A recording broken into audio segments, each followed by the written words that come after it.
Hello my dear students, आप सभी का स्वागत है। स्टूडेंट्स, आप लोग कमेंट कर रहे थे सर BHIC 105 का मोस्ट इम्पोर्टेंट क्वेश्चन आंसर करवा दीजिए।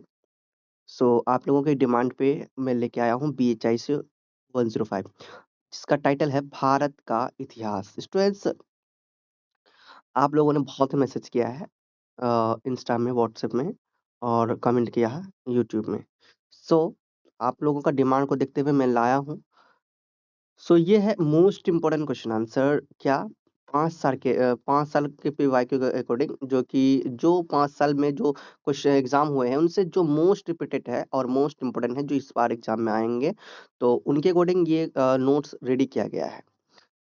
इसमें जून 2026 वाले स्टूडेंट्स के लिए और दिसंबर 2026 वाले स्टूडेंट्स के लिए, है ना, ये दोनों को फोकस किया गया है। इनके लिए ये इम्पोर्टेंट नोट्स बनाया गया है। सो बहुत ही हेल्पफुल होगा आप दोनों के लिए। और डाउट्स को कोशिश कीजिए इंस्टा में मैसेज करके कुछ डाउट्स पूछने का। ठीक है, चलो। आपका ये कोड है भारत का इतिहास में। ये जो इतिहास है ये 750 से लेके 1206 CE तक है। अंडरस्टैंड। अब यहाँ पे हम लोग करने वाले हैं भारत का इतिहास। तो अब इसको सबसे पहले ये समझ लेते हैं ना कि एग्जाम जो होगा हमारा, इनमें हमारा पैटर्न क्या है, किस प्रकार क्वेश्चंस पूछे जाते हैं।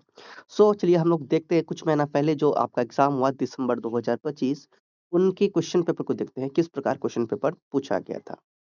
स्टूडेंट्स, ये जो क्वेश्चन पेपर है आप लोग देखिए, ये क्वेश्चन पेपर है आपका दिसंबर 2025 का।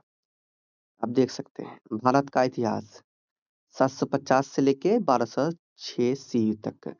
अब यहाँ पे क्वेश्चन पेपर आपने देखा, यहाँ तो देखिए लिखा है 3 घंटे का आपका एग्जाम होगा और इसमें जो अधिकतम मार्क्स मिलेंगे वो 100 मिलेंगे।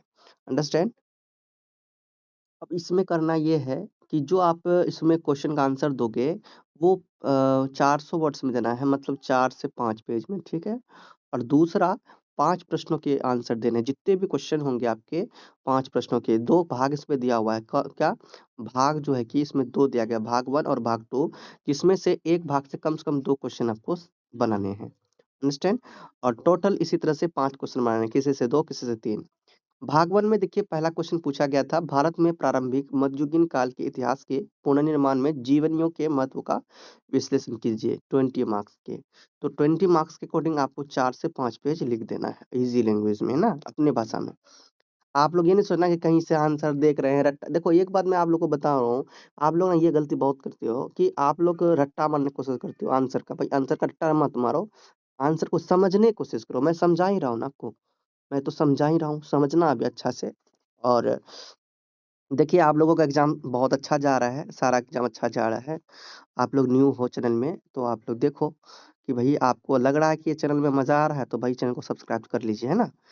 चलिए, दूसरा क्वेश्चन है, चोलों के अधीन स्थानीय प्रशासन पर एक लेख लिखिए, इसमें भी 20 मार्क्स। सामंतवाद पर बहस पर चर्चा कीजिए, इसमें भी 20 मार्क्स। 3 क्वेश्चन इधर हो गए। 4वाँ नंबर में आपका क्या है, 2 पर टिप्पणी, मतलब 4वाँ पे 2 क्वेश्चन बनाने हैं, जिसमें 20 मार्क्स मिलेंगे। है तो सब में 20 मार्क्स हैं, मतलब इसमें 2 क्वेश्चन आपको बनाने हैं टिप्पणी वाले। तो यहाँ कितना है देखो, 1, 2, 3, 4, 4 टिप्पणी है ना? 4 टिप्पणी में आपको क्या करना है, कोई 2 बना लेना है अगर बनाना चाहें तो। वैसे क्वेश्चन कितना है टोटल, देखिए टोटल 4 क्वेश्चन है। 4 क्वेश्चन में या तो 2 बनाइए या तो 3 बनाइए, ठीक है, एक भाग से। अब देखो इसमें है, उसके बाद भाग 2 आया आपका।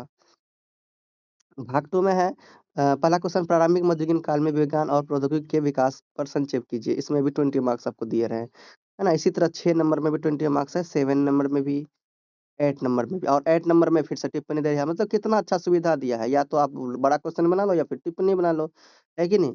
टिप्पणी वाला में बनाओगे आपको यहाँ पर 4 है, 4 में से कोई भी 2, नैनान, अलवार, है ना? ये सब बहुत अच्छा है, भक्ति आंदोलन उत्तर भारत में, ये सब बहुत अच्छा है, कोई भी 2 बना लो। तो इस तरह से आपने क्वेश्चन पेपर देखा। तो चलिए हम लोग अब नोट्स को समझते हैं। सो स्टूडेंट्स, आप लोगों के कहने पर हम तो नोट्स स्टार्ट कर रहे हैं बनाना, समझाना, ठीक है? तो लेकिन देखिए आप लोग के डिमांड पे बना रहे हैं।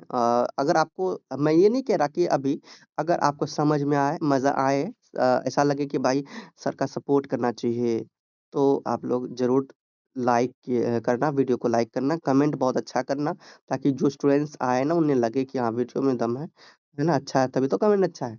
और लाइक करोगे ना, जितना ज़्यादा लाइक करोगे, कमेंट करोगे, तो उतने ज़्यादा ना ये वीडियो बहुत दूर तक जाएगा, ठीक है? सभी स्टूडेंट्स के पास पहुँचेगा। आप लोग ना लाइक करो और कमेंट भी करो अच्छा-सा, प्यारा-प्यारा, लवली कमेंट करना है ना? चलो अ, भारत का इतिहास है लगभग कहाँ से 750 से लेके 1280 ये तक। इसको देखिए क्वेश्चन आंसर को करने से पहले ना ये टाइटल समझ जाइए भारत का इतिहास। देखो इतिहास का मतलब आपको ये इतिहास क्या होता है? देखिए जो भी 2 साल, 200 साल, 500 साल, 400 साल मतलब दूर-दूर पहले मतलब ये सब इतिहास होता है। ठीक है? पहले की जो नॉलेज हमें पता प्राप्त होता है, उसके बारे में जानकारी मिलती है, क्या कैसे क्या हुआ होगा, है ना? तो वो हमारा इतिहास होता है। लेकिन ये जो इतिहास है भारत का वो 750 वाओ 750 तो अभी का क्या 2026 चल रहा है। अभी की तुलना में 720 ओह माय गॉड इतना पीछे, इतना बड़ा, इतना बैक स्टोरी आपका। ठीक है? उस समय भक्ति आंदोलन, उत्तर भारत में अब सोचो ऐसा चोल, नैनार, अलवार मतलब बहुत ही पुराना इतिहास। तो भाई अब करो ये इतना पुराना जब इतिहास है ना, आप लोगों को करना ये है स्टूडेंट कि अपने आप को ना पहुँचा दो उस युग में, उस समय में, उस काल में पहुँचा दो, ठीक है? ये भारत का इतिहास जो है 1206 706 से 1206 आप अपने आप को ना पैक कर दो वहाँ तक मतलब सोचो, आँख बंद करके सोचो कि आप पहुँच गए हो वहाँ पे। 750 इसमें उस समय लाइट नहीं थी, बिजली नहीं थी, ठीक है? उस समय ऐसे घर नहीं थे, ठीक है? उस समय महाराजा, राजा लोग रहते थे। इमेजिन करो, उस समय की अलग दुनिया थी। उस समय प्रकृति अलग था, सोचो इमेजिन करो और ना आप लोग हेडफ़ोन का यूज़ कर लीजिए, अच्छा से शांत माहौल में चले जाइए, ठीक है? चलो, हमारा यहाँ पहला प्रश्न है, पहला प्रश्न को समझिए, फिर ये सोच के जो भी क्वेश्चन सुनेंगे ना, तो आप लोग ये समझिएगा हम कहाँ हैं, हम वो उस समय में हैं, राजा-महाराजा का समय था, ठीक है? तो उस समय में हैं, ठीक? जिस समय में हमारी तरह कागज़ का मनी नहीं होता था। ठीक? तो पूर्व मध्यकालीन भारत के, है ना? पहले का मध्यकालीन भारत के इतिहास लेखन में अभिलेख के महत्व को पर एक लेख लिखिए, ठीक है? तो पहले का जो भारत था, उनके इतिहास लेखन में क्या कौन-कौन से अभिलेख प्राप्त हुए हैं और उनके बारे में बताना है। समझ में आ रहा है? तो समझिए। पूर्व मध्यकालीन भारत का इतिहास जानने के लिए अभिलेख सबसे विश्वसनीय और प्रामाणिक स्रोत माने जाते हैं। कुछ स्टूडेंट्स का डाउट ये भी हो सकता है क्या हो सकता है भाई कि ये जो अभिलेख है ये अभिलेख होता क्या है अभिलेख में क्या तो देखिए डाउट आप नहीं रखिए मेरे पास आप समझ रहे हैं ना तो आपके पास डाउट कैसे हो सकता है कि नहीं डाउट नहीं रखिए देखिए अभिलेख वो होता है ना लेख का मतलब तो ये समझते हो ना? लेख का मतलब तो ये समझ में आ रहा है लिखा हुआ, हाँ, चलो ठीक है अब लिखा हुआ। लेकिन अभिलेख क्या हुआ? जैसे कि पत्थर, स्तंभ मतलब स्तंभ जो ये होता है ना बीम जो डालते हैं, स्तंभ, ठीक है? और ताम्रपत्र, दीवार, ठीक है? तो कोई ख़ास जगह में, कोई प्रसिद्ध जगह में, दीवार में समझ गए, पत्थर में, ये सब चीज़ों में ना कुछ लेख लिखा होता है। होता था मतलब उस समय राजा-महाराजाओं के समय में, तो लेख लिख के रखते थे। वो लेख क्यों? ये क्यों लिखे जाते थे? इससे ये होता था कि राजा के आदेश बताने के लिए कि राजा को ये पता होता था कि इसमें कुछ बताना हो, इम्पोर्टेंट ज्ञान ना हो। युद्ध में विजय अगर हुआ है तो उनके जानकारी के बारे में कि क्या हुआ, कैसे हुआ, है ना? जैसे मान लो दान पुरस्कार किया तो उस जैसे हम लोग को प्रूफ के लिए तो राजा-महाराजा समय में घटना हो, प्रूफ हो, ना कुछ भी स्पेशल चीज़ के लिए राजा-महाराजाओं के समय में अभिलेख बनाए जाते थे। समझ में आ गया? तो आप लोगों को क्लियर हुआ कि ये अभिलेख क्या है? तो उसी से हम लोगों को बहुत सारे चीज़ पता चला उस समय का। उस समय के राजाओं, सामंतों और धार्मिक संस्थाओं द्वारा पत्थरों, तांबे की पट्टियों और मंदिरों की दीवारों पर लिखवाए गए थे। ये लेख इतिहास को समझने की मुख्य कड़ी है। अभिलेखों से हमें उस काल के राजाओं के वंश, उनके सैन्य अभियानों और शासन काल की सटीक जानकारी मिलती है। तो क्या समझे कि अभिलेखों के माध्यम से हमें ये पता चलता है उस समय राजा कैसे थे, राजा कैसे राज करते थे, शासन करते थे, उस समय के सेना कैसा था, है ना? उनका वंश कैसा था? इन सब चीज़ों का क्या चलता है भैया जानकारी मिलता है। सही है कि नहीं है? तो बढ़िया लग रहा है, मज़ा आ रहा है। तो राजनीतिक इतिहास के साथ-साथ प्रशासनिक व्यवस्था पर भी इस पे स्पष्ट चर्चा होता है, स्पष्ट जानकारी मिलने लगता है। तो ये सब समझ में आएँगे।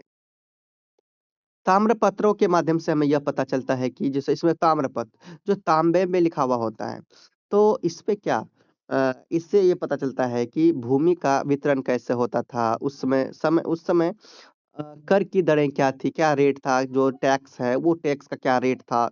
इसके अलावा अभिलेख उस काल की सामाजिक और आर्थिक स्थिति को समझने में बहुत सहायक है। इनसे यह भी स्पष्ट होता है कि समाज में दान देने की परंपरा क्या थी और मंदिरों की तत्कालीन आर्थिक भूमिका क्या थी। मंदिरों की दीवारों पर लिखे अभिलेखों से उस समय की कला, वास्तुकला और धार्मिक आस्थाओं की जानकारी मिलती है, जो उस दौर के सांस्कृतिक विकास को दर्शाती है। ठीक है? बाकी यहाँ पे अभिलेख है, अभिलेखों के बिना मध्यकालीन भारत का इतिहास अगर देखा जाए वो अधूरा है। ठीक है? तो वो अधूरा क्या मतलब कि हम लोग ये नहीं सोच सकते कि उस समय अभिलेख नहीं लिखा हुआ होगा। नहीं, उस समय अभिलेख लिखे ही जाते थे। ठीक है? किंवदंतियों पर आधारित रह जाता ये लिखित साक्ष्य हमें उस काल की ठोस और प्रमाणिक तस्वीर देते हैं हमें, है कि नहीं? ठीक है? उस समय की जानकारी देते हैं, जिसके आधार पर इतिहास अपने निष्कर्ष निकालते हैं, ठीक है? अंडरस्टैंड? फर्स्ट क्वेश्चन आप लोगों को समझ में आया? तो आप लोग देखिए किसको-किसको मज़ा आया? फर्स्ट क्वेश्चन समझ में आ गया कि ऐसा है, वैसा है, ऐसा होता है, वैसा होता है। अब एग्ज़ाम में क्या करोगे? अपने मन से लिखोगे। ये देखो आप लोग रट्टा-फट्टा जो करते हो, रट्टा मारते हो, ओए तोड़ी! ये रट्टा-फट्टा क्यों मारते हो भैया? रट्टा मारते हो, ले ऐसे अब मान लो एग्ज़ाम दोगे, 500 वर्ड्स में 5 पेज, 4 पेज लिखना है, रट्टा सबका क्वेश्चन मतलब 20 क्वेश्चन 10 क्वेश्चन, 5 क्वेश्चन जो भी है, 5 क्वेश्चन आप बनाओगे 20 पच्चे 25 सॉरी 20 पच्चे कहते हैं 5 पच्चे 25 या फिर 4 पंचे 20 है ना? 20 पेजेस लिखोगे, तो 20 पेजेस के लिए क्या रट्टा मार-मार के रखोगे? ये अब मान लो 20 क्वेश्चन, अब कौन क्वेश्चन आएगा? मान लो 20 क्वेश्चन आएगा, है ना? ये सॉरी 20 क्वेश्चन के मैंने आपको दिया सपोज़ दैट 20 क्वेश्चन में से आपका 5 क्वेश्चन आएगा। क्या 20 क्वेश्चन आप रट्टा मारोगे रट्टा? रट्टा मारोगे? कि रट्टा मार-मार के याद करेंगे भाई ये ऐसा होता है, ऐसा होता है, ऐसा होता है। बोलो ना कि ऐसे याद करोगे? हैं? सो देखिए अब हम लोग नेक्स्ट क्वेश्चन देखते हैं क्वेश्चन नंबर 2 प्रारंभिक मध्ययुगीन भारत को समझने के स्रोत मतलब कि प्रारंभिक मध्य मतलब पहले के समय में जो मध्ययुगीन थे जैसे कि आपने अभी देखा इसमें से यहाँ पे फर्स्ट इस पे देखिए यहाँ पे जैसे आपने यहाँ देखा लगभग 750 से 1206 तो प्रारंभिक मध्ययुगीन के अकॉर्डिंग ये बीच वाला 750 से 1206 के बीच में जो भी हो 1000 ठीक है? तो 1000 भी आएगा 1000 900 हाँ, 800 इस तरह से ये मध्ययुगीन होगा उस समय के अकॉर्डिंग ठीक? तो अब बात ये करें वैसे देखिए अगर मध्ययुगीन की बात करें तो जैसे मान लो अभी 2026 चल रहा है और उस समय 1206 ईस्वी था। तो 1206 और 2026 के अकॉर्डिंग इनके बीच में मतलब बिल्कुल बीच में बहुत सारी घटनाएँ हुए होंगे। उनके बारे में भी एक जानना क्या है कि इतिहास है। अंडरस्टैंड? तो आगे बढ़ते हैं। तो उनके अकॉर्डिंग उनका कुछ ना कुछ स्रोत होगा, उनके बारे में जानकारी मिलेगा कि भाई यहाँ पे इस समय क्या होगा, नहीं होगा, कैसे समझेंगे, कौन-सा जीवनी है, जिससे हम लोग उस समय को समझें, मध्ययुगीन भारत को, प्रारंभिक, ठीक है? या फिर उनके चरित्रों को समझें, तो इनका महत्व का आलोचनात्मक क्या कीजिए, मूल्यांकन कीजिए। क्वेश्चन पूछा गया, क्वेश्चन रिपीटेड क्वेश्चन है। सो समझते हैं, प्रारंभिक मध्ययुगीन भारत में चरित्र, काव्य या फिर जीवनियाँ इतिहास लेखन का एक प्रमुख माध्यम थी। देखिए, चरित्र काव्य वो होता है जिसमें किसी व्यक्ति, जीवन, कार्यों, गुणों और उपलब्धियों का क्या होता है, वर्णन होता है। अंडरस्टैंड? जैसे मान लो किसी महान व्यक्ति की जीवन कथा को अगर बताया जाए कि भाई इसके साथ ऐसा, इसने ऐसा किया। जैसे मान लो राम भगवान का ही, है ना? राम भगवान मतलब कोई महान व्यक्ति के जो भी महान व्यक्ति है, तो उनके बारे में बता दिया जाए। अ, महान आत्मा, महान व्यक्ति के बारे में बता दिया जाए, उनमें क्या गुण है ना? तो ये सब क्या है, चरित्र काव्य में आ जाएगा, ठीक? और जीवनी, ठीक? जीवनी, तो यहाँ पे चरित्र काव्य हम लोग तो इतिहास में हैं, तो यहाँ पे चरित्र काव्य किसके अकॉर्डिंग? किसी राजा, है ना? राजा महाराजा के अकॉर्डिंग तो हो जाएगा। और यहाँ पे जीवनी की बात करें, तो जीवनी क्या?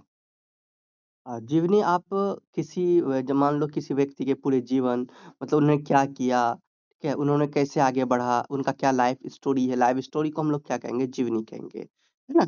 मतलब कि किसी व्यक्ति का ऐसा नहीं कि जन्म से लेके पूरा लाइफ तक, मतलब मरने मरने तक का जो लाइफ स्टोरी अगर बताया जाए या फिर सफल होने तक का लाइफ स्टोरी बताया जाए, वो हमारा क्या हो जाएगा? जीवनी। अंडरस्टैंड?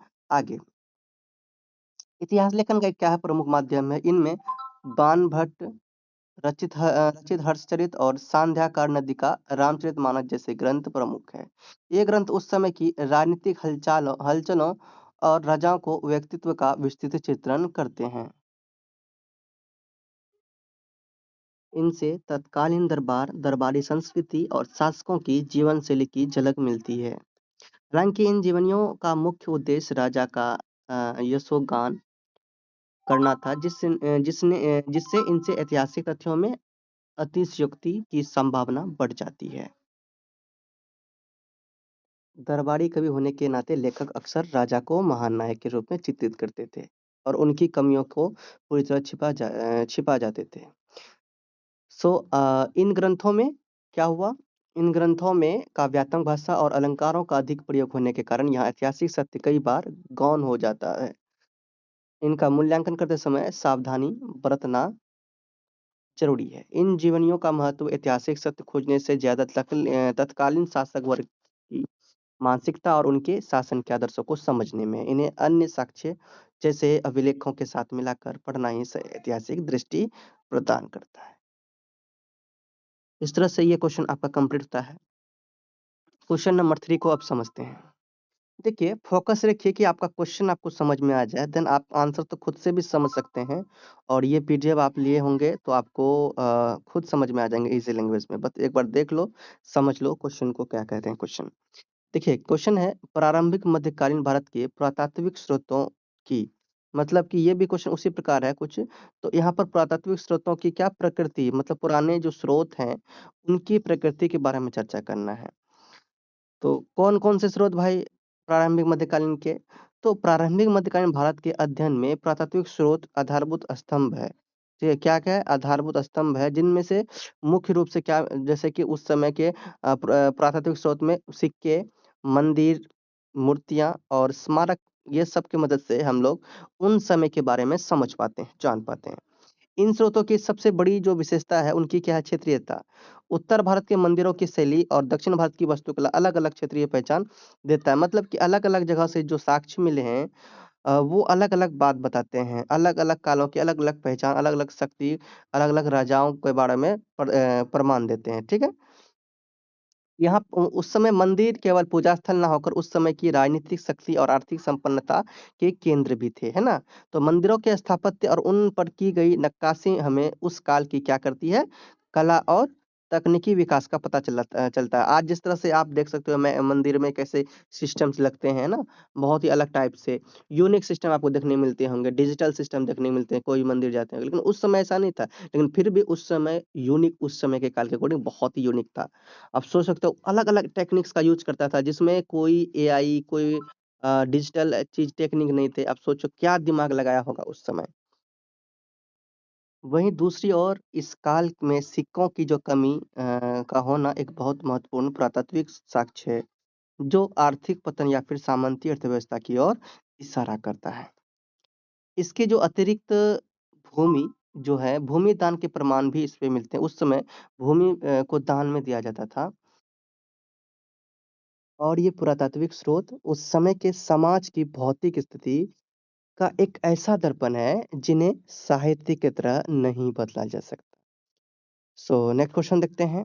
क्वेश्चन नंबर हमारा है 4। राष्ट्रकूट राज्य व्यवस्था के स्वरूप की चर्चा कीजिए। तो राष्ट्रकूट यहाँ पर नाम से पता चल रहा है राष्ट्रकूट। तो भैया ये राष्ट्रकूट क्या है? ठीक है, ये राष्ट्रकूट आखिर है क्या?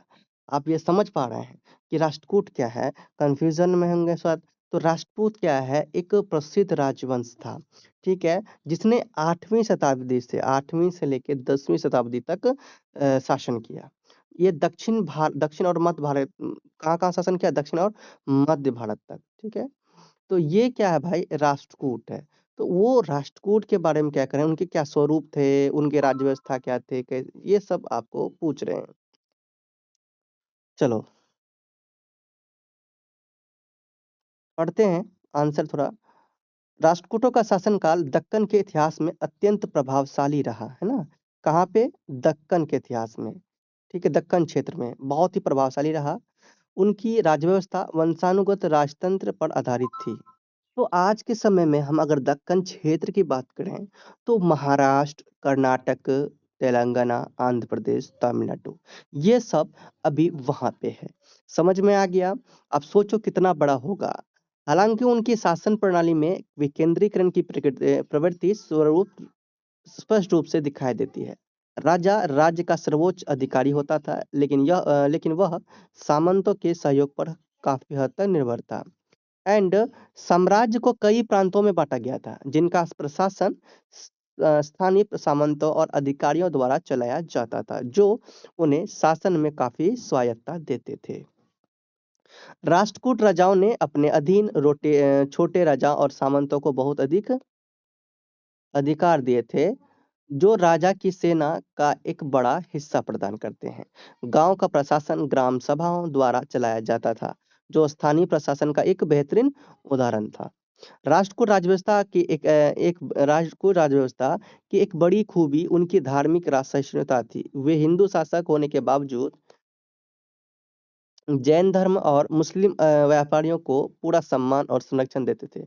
यह राज्य व्यवस्था एक कुशल केंद्रीय शासन और सामंती ढांचे का अनूठा मिश्रण थी, जिससे दक्कन को लंबे समय तक स्थिरता प्रदान की। क्वेश्चन नंबर आपका देखिए अब 5 है। प्रारंभिक मध्ययुगीन काल में पालों की राज्यव्यवस्था और उपलब्धियों का क्या कीजिए? वर्णन कीजिए। तो अब देखो प्रारंभिक मध्ययुगीन काल तो समझ ही गए। सो देखिए कुछ स्टूडेंट्स ये होंगे ना अभी भी ये प्रारंभिक मध्ययुगीन काल को लेके कंफ्यूज होंगे। देखिए प्रारंभिक समझो यहाँ पे क्या है कि प्रारंभिक जो मध्यकाल है उसको 3 भागों में बाँटा गया है। मतलब उस काल को 3 भागों में बाँटा गया है। ठीक है? हिस्ट्री के अकॉर्डिंग प्राचीन काल, मध्यकाल और आधुनिक काल। तो अब हम लोग मध्ययुगीन काल की अगर बात कर रहे हैं तो ये मध्यकाल है यानी बीच का समय, ठीक है? तो जैसे आपने इस बुक में देखा कि 600 से लेके 1200 तो 600 से लेके 1200 तक के समय को हम लोग भारत के क्या देखे अपने 600 से लेके 1200 बुक में अभी देखा ना कोड पे 600 से लेके 1200 मतलब 600 से लेके 1200 तक के समय को भारत के अकॉर्डिंग भारत में क्या कहेंगे प्रारंभिक मध्ययुगीन काल कहेंगे। समझ में आ गया? तो इस समय क्या हुआ था, इस समय बड़े-बड़े साम्राज्य कई की जगह कई अलग-अलग क्षेत्र बनाए, अलग-अलग राज्य बने। राष्ट्रकूट आए, पाल आए, प्रतिहार, चोल, है ना? आदि राजवंश इसमें आए। इसमें मंदिरों का निर्माण हुआ, व्यापार और भी व्यवस्था मतलब विकसित हुआ इस समय, ठीक है? तो समझ में आ गया कि ये प्रारंभिक काल कौन-सा मध्ययुगीन है ना? बीच वाला काल, समझ आ गया? तो इसमें राज्य व्यवस्था उपलब्धियाँ का वर्णन करें, तो समझिए क्वेश्चन समझ में आता है तो आंसर भी अच्छा लगता है। तो इस समय तो यहाँ पे हम लोग क्या देखेंगे पालों की राज्य व्यवस्था देखेंगे। तो प्रारंभिक मध्ययुगीन काल में पालों की, तो अभी पाल को समझते हैं। तो पाल पाल वंश बंगाल और बिहार के क्षेत्र में एक शक्तिशाली साम्राज्य के रूप में उभरा। क्या पाल वंश के से कहाँ-कहाँ बंगाल और बिहार के बीच में एक बहुत ही शक्तिशाली साम्राज्य के रूप में उभरा। इनकी राज्य व्यवस्था एक कल्याणकारी राज्य के रूप में मानी जाती है, जिसने जनता की सुरक्षा के साथ-साथ शिक्षा और संस्कृति के विकास पर पूरा ध्यान दिया। इनका प्रशासन एक पदानुक्रम पर आधारित था, जिसमें उच्च अधिकारी राजा की सहायता करते थे। पाल राजाओं की सबसे बड़ी उपलब्धियाँ शिक्षा के क्षेत्र में थी, जिन्होंने नालंदा के साथ विक्रमशिला विश्वविद्यालय की स्थापना की, जो बौद्ध शिक्षा का प्रमुख केंद्र बना। पाल शासक बौद्ध धर्म के बड़े संरक्षक थे। उन्होंने उनके समय में बौद्ध कला और दर्शन का काफ़ी विकास हुआ। इन्होंने दक्षिण-पूर्व एशिया के देशों के साथ मजबूत व्यापारिक संबंध बनाए, जिससे राज्य की अर्थव्यवस्था समृद्ध हुई। ठीक है? सो आप लोग पढ़िए, क्वेश्चन समझ में आ जाता है ना, तो पढ़ने में बहुत मज़ा आता है। आगे है चोल स्थानीय प्रशासन। क्या है चोल स्थानीय प्रशासन? यहाँ आंसर है चोल स्थानीय प्रशासन। चोल स्थानीय प्रशासन का सबसे प्रमुख अंग जो था उस समय ग्राम स्वशासन था, जो विश्व के प्राचीनतम लोकतांत्रिक ढांचों में से एक माना जाता है। ठीक है। चोल प्रशासन का जो मुख्य विशेषता था उनके अभिलेख अभिलेखों की विशेषकर उत्तर मेरुड़ अभिलेख है ना, उनके बारे में बहुत ज्यादा चर्चा चलता है। ठीक है। और ये उर और सभा जैसी स्थानीय सभाएं थी उस समय। चोलों के जो समय था, तो चोलों के समय में गांव के जो लोग अपने गांव के कई काम खुद कर क्या करते थे, करते मिलकर करते थे, है ना। मतलब कि खुद से मेहनत करते थे गांव के लोग। जैसे कि सिंचाई की व्यवस्था थी उस समय, सड़क और तालाब की देखभाल करता था, टैक्स लेता था, मंदिरों की देख रेख करती थी, है ना। गांव की सभाएं तीन पर करता था, तीन अकॉर्डिंग चलता था। उर क्या भाई, उर सभा, उर फिर सभा, और क्या भाई, नगर स्थानीय सभाएं। ठीक है। तो यहाँ पे तीन अकॉर्डिंग मैं बताऊं तो क्या, एक एक क्या है, उर। ठीक है। दूसरा सभा, और तीसरा आप नगरम। ठीक है, नगर बोल सकते हैं। तो देखिए, उर में समान गांव की सभा होती थी, सभा ब्राह्मणों के गांव की सभा होती, और नगरम व्यापारियों की संस्था होती थी। ये क्या होते थे, ये भाई ये इसके स्थानीय प्रशासन के अकॉर्डिंग ये संस्थाएं स्थानीय समस्या का समाधान करती थी और गांव के विकास का काम करती थी। ठीक है। तो आप इसको ऐसे समझ सकते हैं कि इसे इसको ऐसे बोल सकते हैं कि चोलों का जो स्थानीय प्रशासन गांव की सभाओं के माध्यम से चलता था, जहां स्थानीय लोग प्रशासन और विकास के कार्यों में भाग लेते थे। तो ये क्वेश्चन हम यहीं पे हम लोग ये क्वेश्चन इसी से खत्म है। ठीक है। तो आप वीडियो को रोक कर ये पढ़ सकते हैं, और ये पीडीएफ आप लोग ले लीजिए, बहुत ही हेल्पफुल रहेगा। क्वेश्चन नंबर है, चोल नौसैनिक अभियानों के महत्व पर चर्चा कीजिए। तो चोल शासकों, विशेषकर राज प्रथम, है ना, चोल शासक विशेषकर कौन, राजराज प्रथम और राजेंद्र प्रथम। ठीक है। तो ये सब कौन थे, चोल के शासक थे। ठीक है। तो ये एक शक्तिशाली नौसेना का निर्माण किया था, जो भारत के इतिहास में चोलों को समुद्री शक्ति के रूप में सबसे अधिक याद किया जाता है। तो इस समय इन्होंने ऐसे नौसेना का निर्माण किया जो अभी भी उसको मतलब बहुत ही गर्व के साथ इनका नाम लिया जाता है। ठीक है, इतिहास के अकॉर्डिंग। सो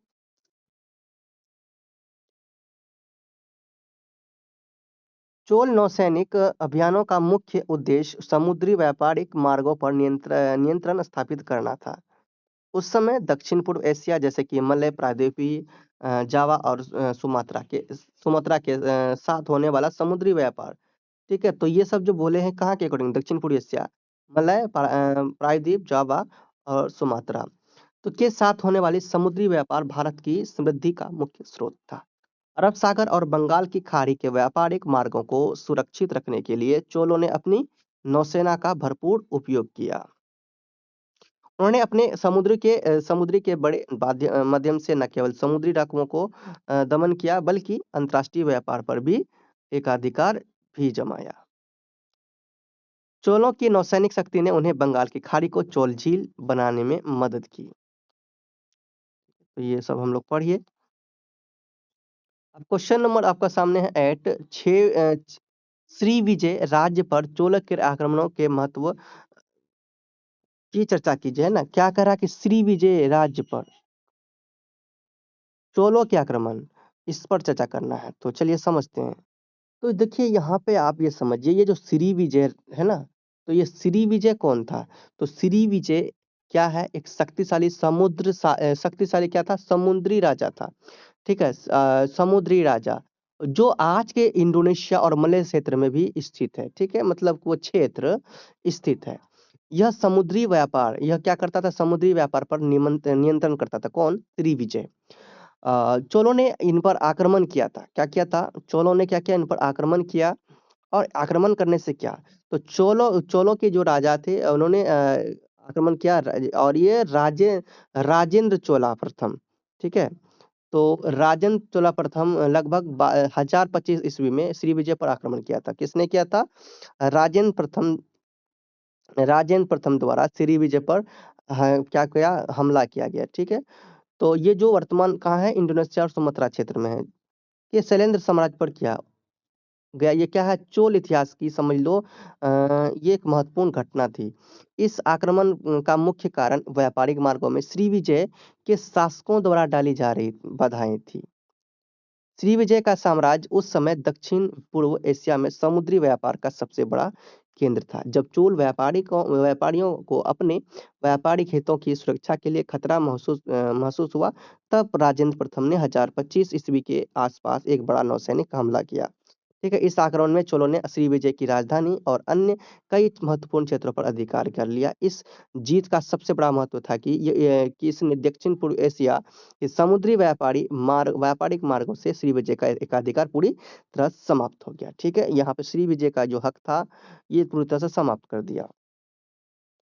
और यह आक्रमण केवल युद्ध ही नहीं था, बल्कि चोलों की समुद्री श्रेष्ठता प्रदर्शन था। ठीक है, समुद्री श्रेष्ठता का प्रदर्शन था। इसके बाद चोलों और श्रीविजय के बीच व्यापारिक क्या हो गए? संबंध फिर से बन गए। लेकिन अब चोलों को उसके बाद क्या होने लगा?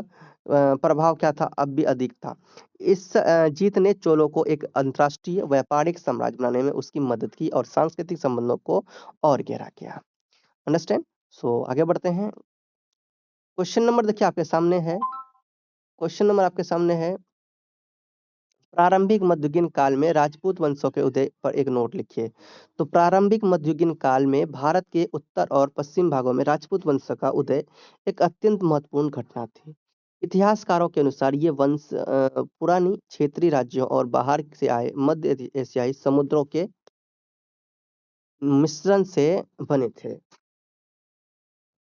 अब यहाँ पे देखिए, राजपूतों के उदय का मुख्य कारण उस समय का सामंती राजनीतिक ढांचा था, जिसमें छोटे-छोटे शासकों ने अपनी स्वतंत्रता घोषित कर दी। राजपूतों के उदय के में अग्निकुल की पौराणिक कथाओं का भी उल्लेख मिलता है। लोकतांत्रिक ऐतिहासिक रूप से यह उदय उनके सैन्य साहस और प्राथमिक योग्यता का परिणाम था। ठीक है? सो देखिए, आप लोग ना वीडियो को रोक कर पढ़ लीजिए या फिर आप लोग इसका नोट्स ले लीजिए। आप लोग कहीं ये नहीं सोचना कि सर ना मतलब ऐसे टाल रहे हैं। देखो हमारे पास थोड़ा टाइम की कमी है। अब टाइम की कमी है, हर किसी को अगर देखना पड़े तो आप सोच सकते हो। चलिए, क्वेश्चन नंबर 10 है, प्रारंभिक मध्ययुगीन काल में वंश आधारित राज्य और सामंती राज्य व्यवस्था की विशेषताओं का क्या कीजिए? आलोचनात्मक परीक्षण कीजिए। क्वेश्चन समझ लीजिए अच्छा से कि प्रारंभिक मध्ययुगीन काल, जैसे मैंने आपको बताया 1200 वो 600 से 1206 ईस्वी के बीच।